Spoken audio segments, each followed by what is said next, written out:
মৰমৰ ছাত্ৰ ছাত্ৰীসকল, আজি আলোচনা কৰিম অসম জাতীয় বিদ্যালয়ৰ ক্লাছ 5ৰ অনুশীলনী 6ৰ চিৰ ক্লাছ 5ৰ 1 নম্বৰ প্ৰশ্ন ইয়াৰ আগৰ ভিডিঅ'ত আলোচনা কৰিছোঁ। গতিকে আজি আলোচনা কৰিম 2ৰ পৰা। 2 নম্বৰত কৈছে বিয়োগ কৰা।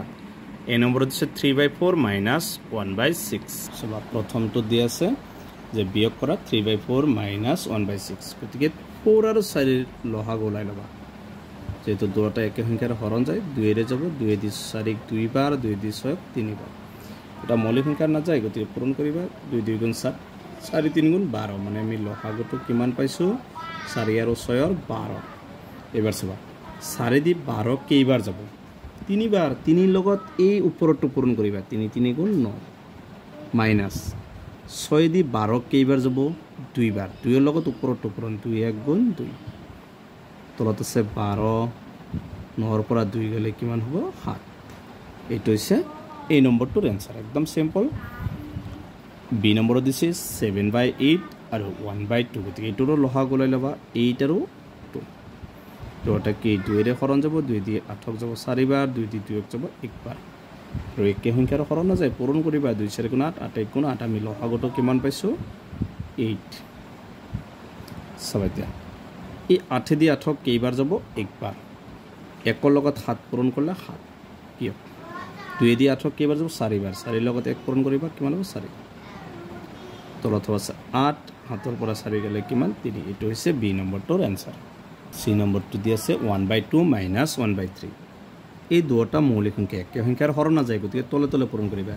এই দুটা লহাগ হ'ব 2 3 গুণ 6। চাবা এইটো ডাইৰেক্ট, যিবিলাক মৌলিক সংখ্যা ডাইৰেক্ট কৰিব পাৰিবা। 3 দি 1ক 3বাৰ বা একে সংখ্যাৰ হৰণ নিগ'লে ডাইৰেক্ট 3 1 গুণ 3, আকৌ 2 1 গুণ 2।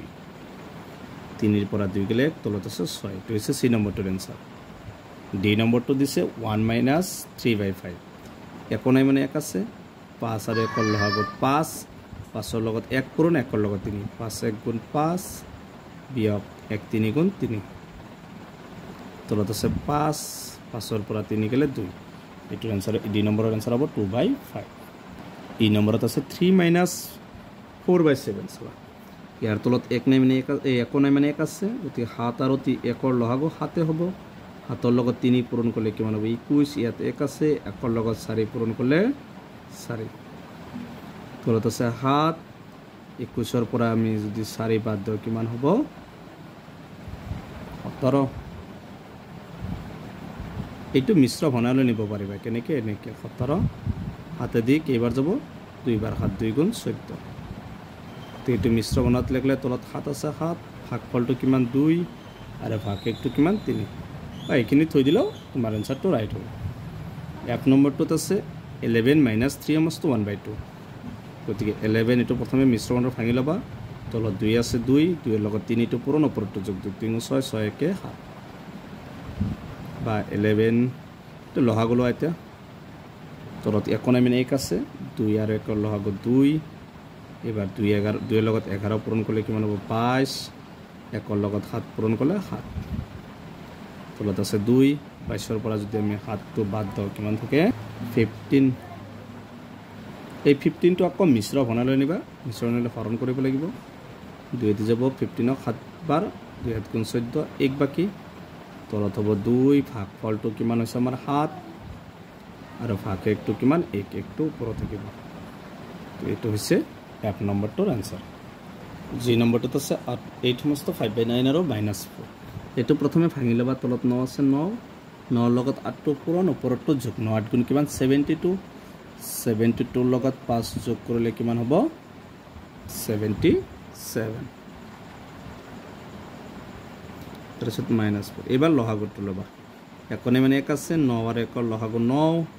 চাবা এইবাৰ 1ৰ লগত 77 পূৰণ, 1ৰ লগত 77 পূৰণ কৰিলে 77 হ'ব। মাইনাছ 9ৰ লগত 4 পূৰণ কৰিলে কিমান হ'ব? 36।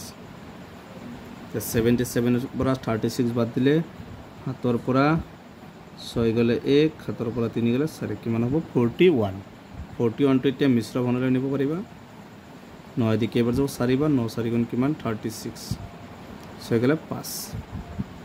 তাৰমানে তলত হ'ব 9, ভাগফলটো কিমান হৈছে? 4 আৰু ভাগ 1টো 5।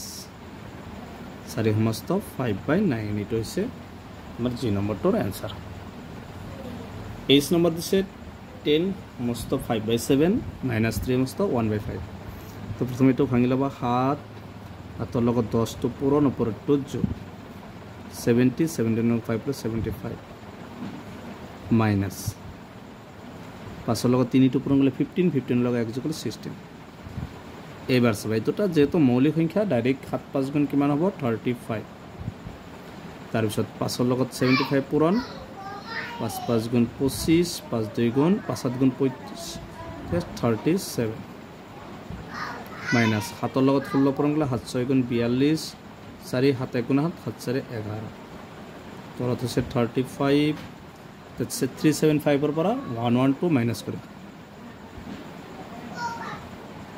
5 ৰ পৰা 2 গ'লে 3 7 ৰ পৰা 1 গ'লে 6 3 ৰ পৰা 1 গ'লে 2 2 6 3 এইটো মিশ্ৰ ঘনাত নিব পাৰিবা বা এনেকৈ থৈ দিলে হ'ব তো মিশ্ৰ ঘনাত নি দাও যেহেতু আগৰটোত মিশ্ৰ ঘনাত আছে হৰণ কৰিব লাগিব এতিয়া 35 ক 263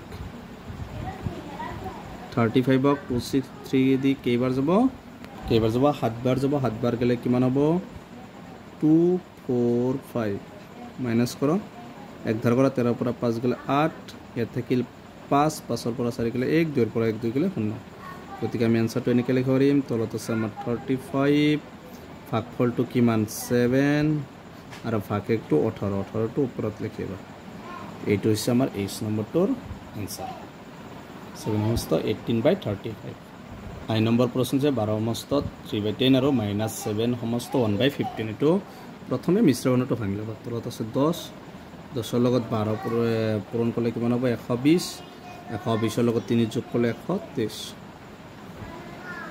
ইয়াৰ তলত আছে 15 15 ৰ লগত 7 পূৰণ আৰু ওপৰত 2 15 ৰ লগত 7 পূৰণ কৰিলে কিমান 105 105 ৰ লগত 1 যোগ কৰিলে মাইনাছ আছে 1 যোগ কৰিলে কিমান হ'ব 106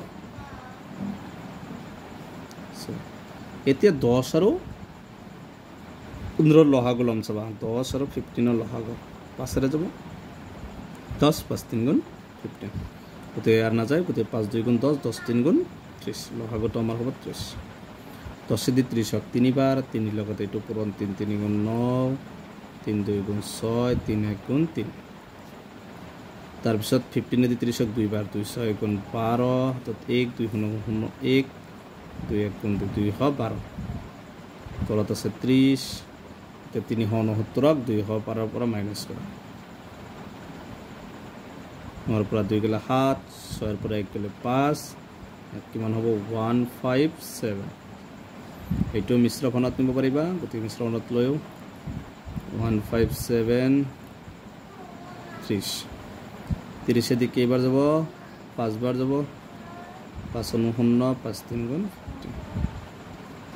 ভাগফল কিমান হল 7 তোমাৰ 30 ভাগফল কিমান 5 আৰু ভাগ একটো হৈছে 7 5 সমস্ত 7/30 এইটো হৈছে আই নম্বৰটোৰ এনসাৰ গতিকে 2 আৰ 8 কুৱেশ্যন সমাধান কৰিলো ইয়াৰ পিছৰ ভিডিঅ 3 ৰ পৰা আলোচনা কৰিম গতিকে তোমালোকে ভিডিঅটো লাইক কৰিবা চেনেলটো সাবস্ক্ৰাইব কৰিবা থ্যাংক ইউ